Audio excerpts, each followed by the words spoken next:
here in this world, I believe we all have the ability and the possibility of influencing somebody else's life. And we all have people around us where we got the opportunity to influence. And often there's people that we may not even be able to call by name, yet that we're still influencing with our words, with our thoughts, and with our actions. My life personally has been influenced by Dr. Curtis Paul DeYoung, who is our guest preacher this morning. A gentleman, and I won't go into his story. I mean, he'll come here and preach today, but who believes in the power of influence of the church. A couple of years ago, Pastor Nora, myself, and another clergy, we went up to Minnesota, Minneapolis, and we stood in the same grounds where George Floyd was taken off his life. In our time there, we get a little bit of a glimpse of what the role of the church is when it comes down to brokenness. When it comes down to, finding the way to bring reconciliation to a church that has been divided by race, by hate, by sin, and for many more institutional sins. So I want to invite you this morning to welcome Dr. Curtis Paul DeYoung as he comes and preaches to us this morning. Thank you.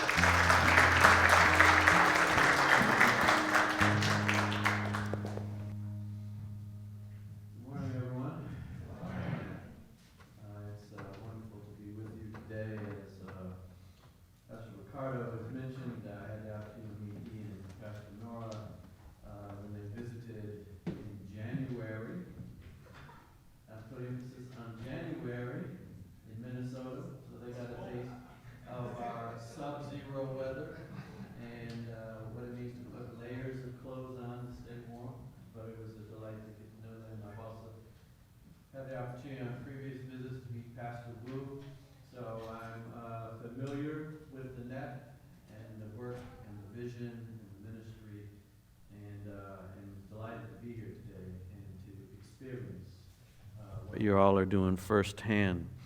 Been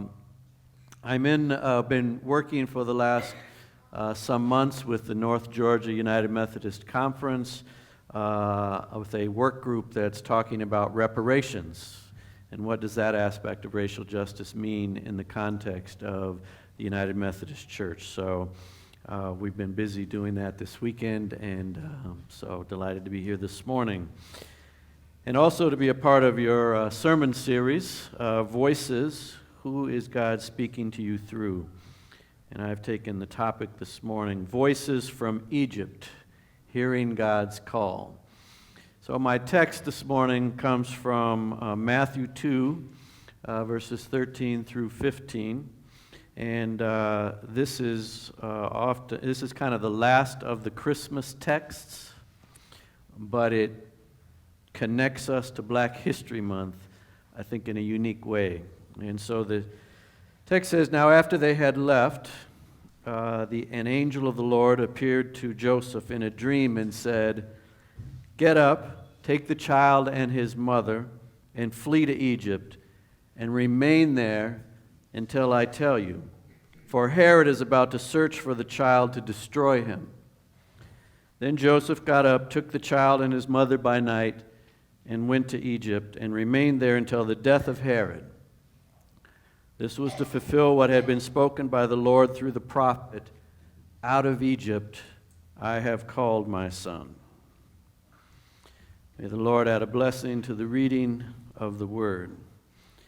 Now I am a preacher, yes. I'm also a professor at times, so sometimes the teacher in me shows up.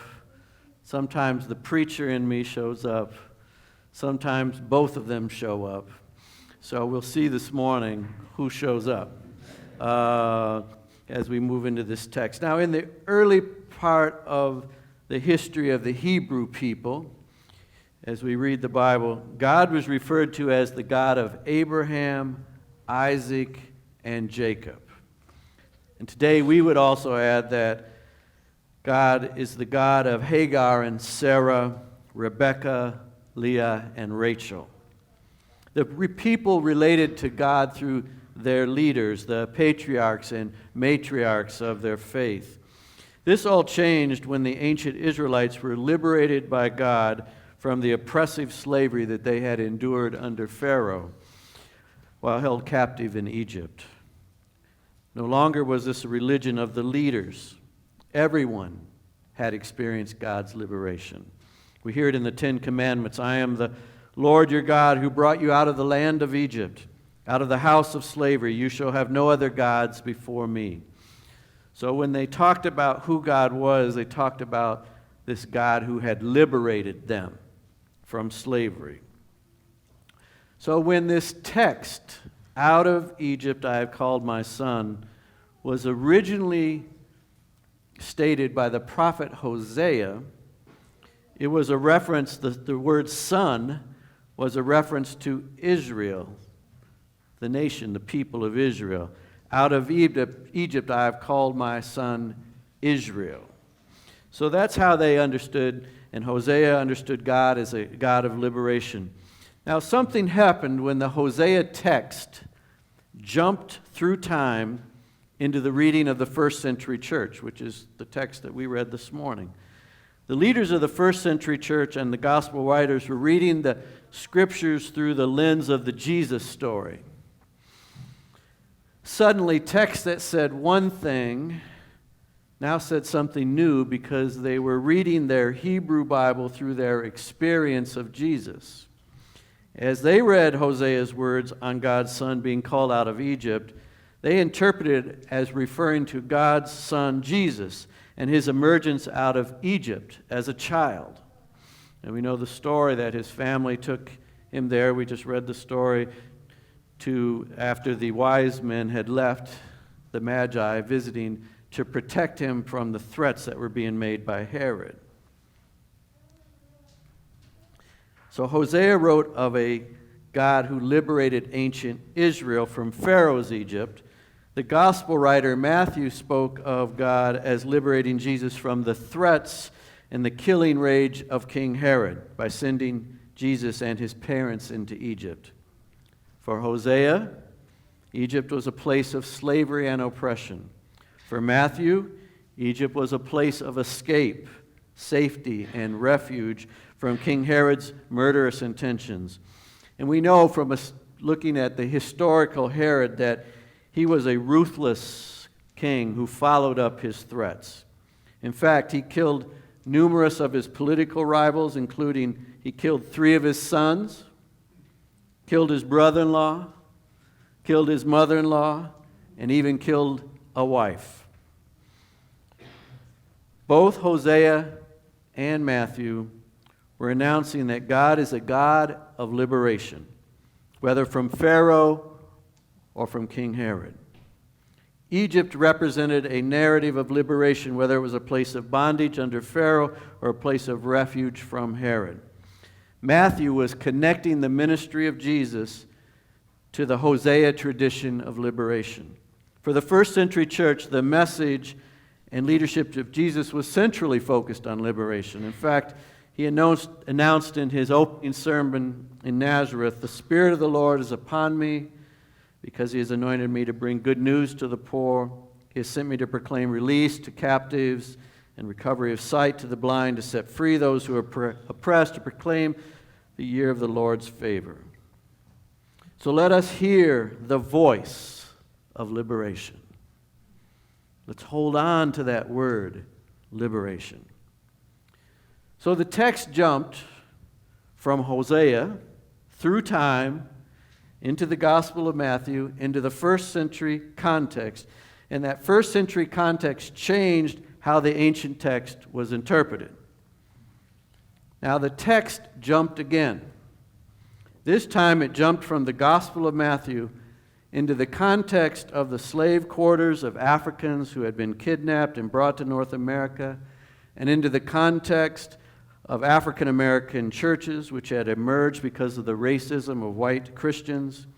This new context was one of race-based slavery, Jim Crow segregation, and systemic racism, all the result of white supremacy.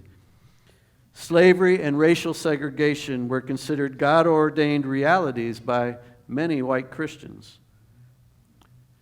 If you're old enough to be of my generation or older, you know that when you had a Bible and it had pictures in the Bible, all the pictures were of white people. All the biblical characters were pictured as white. It was as though black people, and actually all people of color, were left out of God's salvation story. But when blacks, oppressed by slavery and segregation, heard the text, "Out of Egypt I have called my son," what they heard was, "Out of Africa I have called my son Jesus." Their context changed the interpretation of the text. During his years as pastor of Bethel African Methodist Episcopal Church in Baltimore, Bishop Frank Madison Reed preached from this Matthew text and declared that Jesus had an African connection. Jesus had an African connection.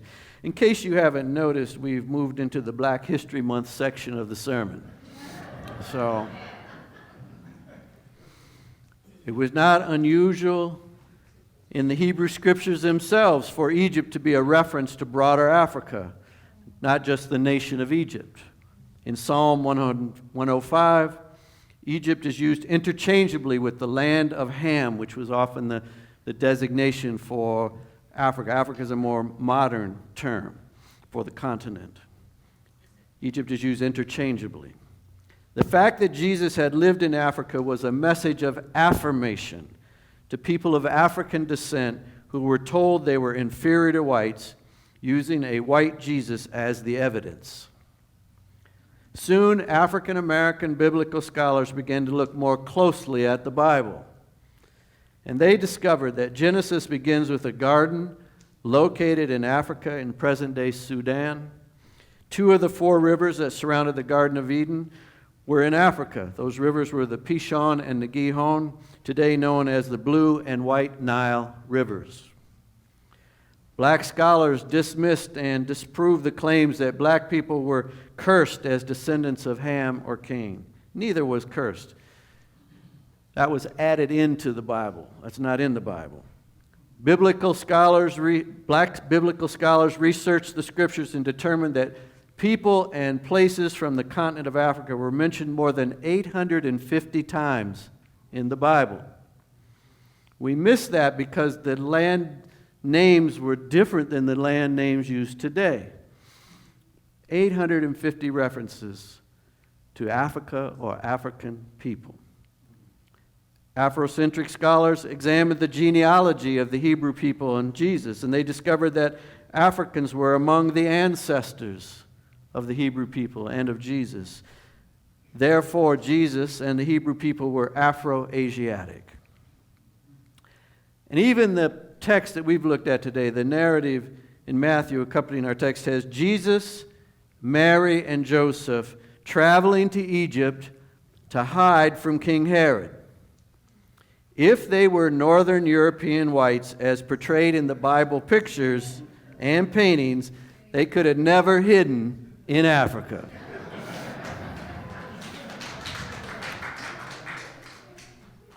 The presence of Africa and black people in the Bible was a statement of God's affirmation for people who had for generations experienced the pervasive degradation of racist lies. I learned all this from my Bible professors at Howard University School of Divinity. For those of you who are not familiar with Howard, that's what we call an HBCU, historically black college and university, much like Morehouse and other of the schools here, and that's where I went to seminary. And so I sat in the classroom of the biblical scholars who had done the work to make these discoveries. So I was invited some years ago to go to a multiracial Christian gathering in South Africa. And so I decided I would share what I had learned from my professors, from these black biblical scholars. Now, at this event in South Africa were people from all of the 4 racial groups as defined under apartheid South Africa, black indigenous Africans from many ethnic and cultural groups, group known as coloreds, mixed race people, and the Khoisan, Indians originally from India, and whites, both Afrikaans and English-speaking whites. That would be of Dutch and English ancestry. So this was the group that I was invited to speak to. I was shocked to discover that in South Africa, on the continent of Africa, the extensive presence of Africans in the Bible seemed unknown. A church leader proclaimed to me after hearing this, a black church leader, "I'm finally able to say that I'm proud to be both black and a Christian." He had felt that he had to differentiate those two things. You couldn't bring them together. A youth worker from the township of Soweto stated, "Discovering that there are Africans in the Bible is empowering. Christianity is not the white man's religion." When I shared the racial and cultural heritage of the historic Jesus of Nazareth as Afro-Asiatic, again, this was a new revelation. All the participants had accepted that Jesus was a white European because of the white images they had observed since childhood. The point I'm making is that when the Matthew text, "Out of Egypt I've called my son, out of Africa I've called my son Jesus," jumped from the gospel narrative into the first century into African American communities in the United States and churches in Africa, the text offered a powerful word of affirmation and truth. Hear the voice of affirmation. Hold on to that word, affirmation. So we've seen the text jump from Hosea into the Gospel of Matthew in the context of the first century church. And then the text jumped again from the Gospel of Matthew into the hearts and minds of black preachers interpreting the Scripture in the context of slavery, segregation, and racism. We are now in the third century of the 21st century. When the text jumps into our context, what does it say to us? What is the Egypt we're being called out of? What is the voice saying to us? Well, I've introduced three Egypts: Hosea's Egypt, Matthew's Egypt, and the black church's Africa. Hosea's Egypt referred to the call out of Pharaoh's captivity and to the liberation journey to the promised land.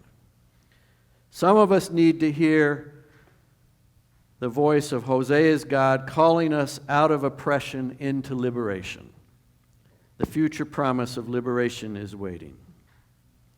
Matthew's Egypt was also a call after Herod's death but it was a call out of a place of refuge, safety, and healing. After a time of rest and recovery, circumstances changed, and it was time to return.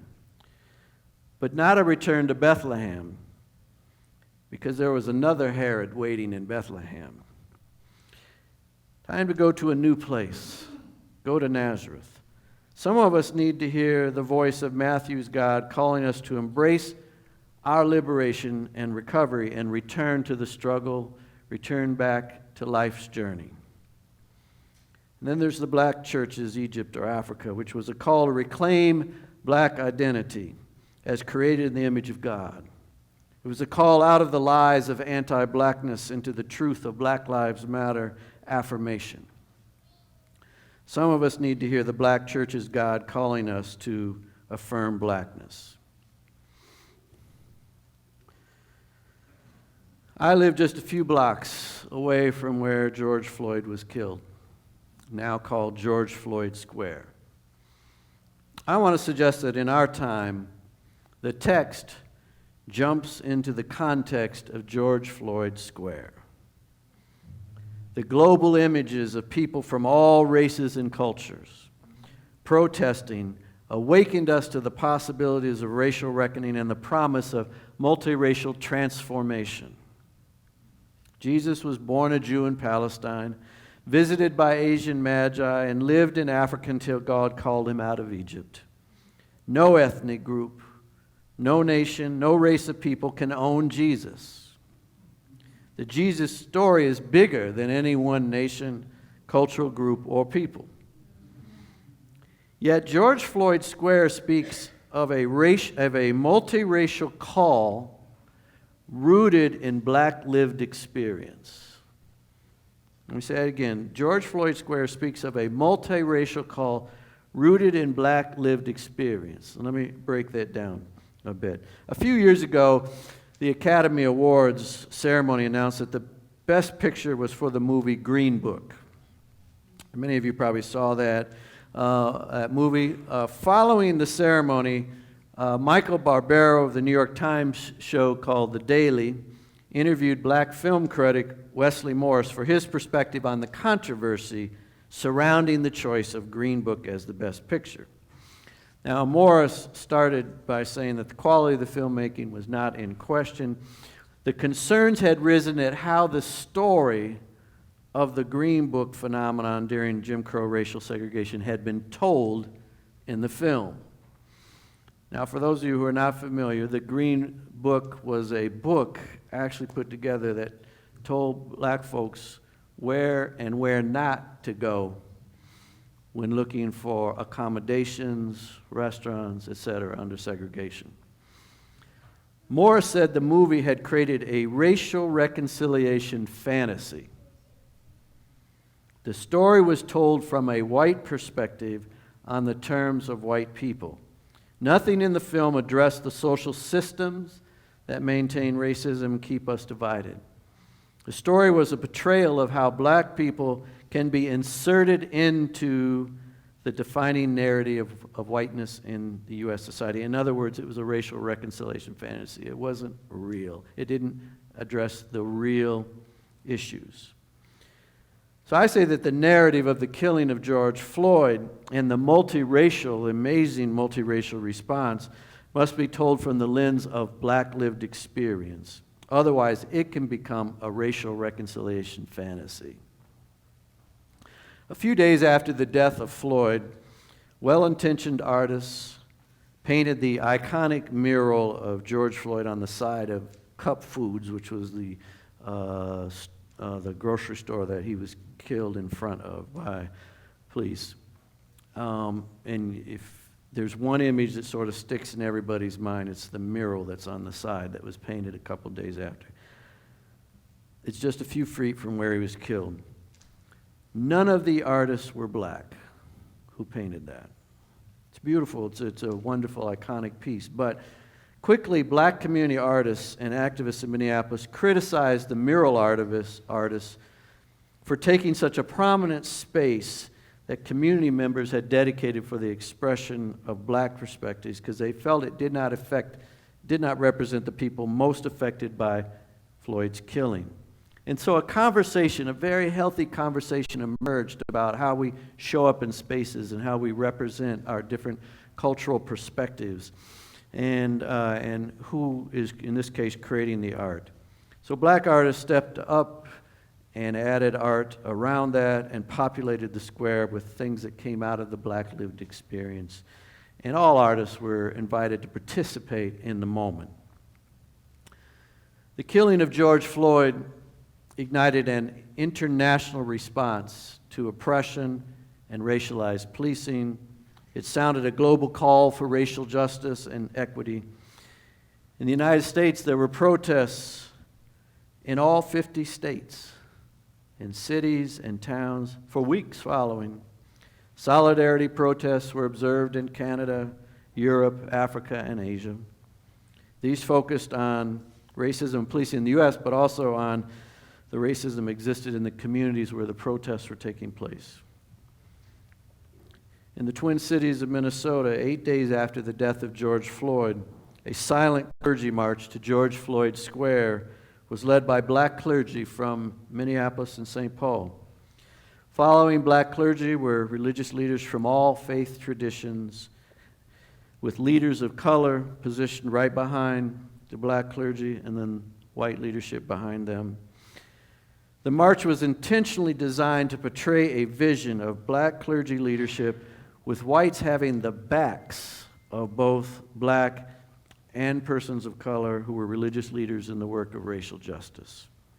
1,000 clergy marched silently through the streets. Black pastors and clergy of color from various Christian traditions were followed by Protestants, Greek Orthodox, the Roman Catholic Archbishop and Dominican priests, rabbis, imams, Buddhist monks, Unitarians, and others.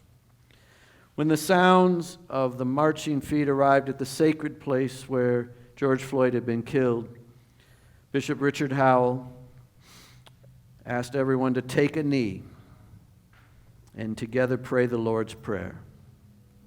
On our knees, we redeemed this space from the horror of former police officer Derek Chauvin's knee that killed George Floyd.